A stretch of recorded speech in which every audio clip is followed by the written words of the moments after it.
এতগুলো লাশের ভিড়ে এত বড় একটা দুর্ঘটনার ভিড়ে একটা কথা মানে এটা ধামাচাপা হয়ে যেতেছে ব্যাপারটা। এই বাচ্চাগুলো যেগুলো বাচ্চা ছিল প্রত্যেকটা বাচ্চা কোচিংয়ের স্টুডেন্ট ছিল। আপনাদের কাছে আমার একটা প্রশ্ন, আপনার একটা 3-2-3 বাচ্চা কি কখনো একটা পর্যন্ত ক্লাস করে 3টা-4টা পর্যন্ত কোচিং করতে পারে? আপনারাই বলেন।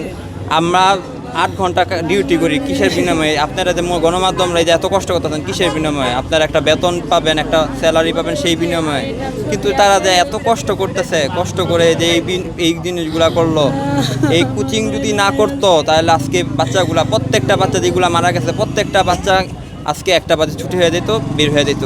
কিন্তু তারা এই কোচিংয়ের জন্য এত পরিমাণ টর্চার করতো স্টুডেন্ট হিসাবে, মানে টিচাররা, প্রত্যেকটা গার্জিয়ানরা প্রচুর পরিমাণ টর্চার করতো। প্রত্যেকটা পরিমাণ আপনার মাইলস্টোনের এমন কোনো স্টুডেন্ট নাই শুধু এটা জিজ্ঞেস করবেন যে তোমাদের মাইলস্টোনে তোমাদের কী পরিমাণ টর্চার করে, শুধু এটুকু জিজ্ঞেস করবেন, বাকিটা ওরাই আমি মাইলস্টোনে একটা স্টুডেন্ট হিসাবে বললাম, আপনারা শুধু জিজ্ঞেস করবেন কী পরিমাণ টর্চার করে।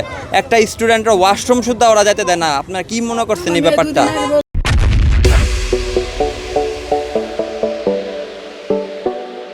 এই ব্যাপারগুলো আপনার মাইলস্টোনে প্রত্যেকটা স্টুডেন্টকে জিগান। আমার মনে হয় যদি 5000 স্টুডেন্ট থাকে 5000 মানুষ এই স্টুডেন্টে বলতে হবে তাদের এই ব্যাপারগুলা।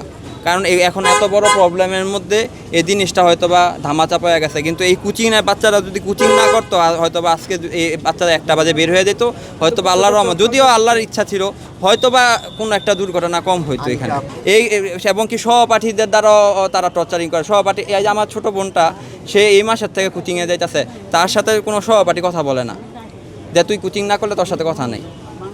আমার বাচ্চাকে আমি কই পড়াবো, আমি এটা আমার ব্যক্তিগত ব্যাপার।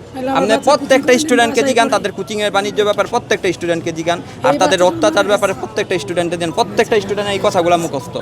আমি 2012 আমার এসেছি, আমারই যদি মনে থাকে তাহলে এখনকার বাচ্চাদের ওইগুলো মনে আছে। আপনি জিজ্ঞেস করেন ওনাদের কী টর্চার করতো, এখনও তো এখন আছে। যেখানে ক্লাসে বাথরুম করতে গেলে ওনাদের বাথরুম করতে দেয় না, মরলে হ্যাঁ মরতে বলে আসতে বাসায় দিয়ে আসবো। এটা কি কোনো টিচারদের কথা?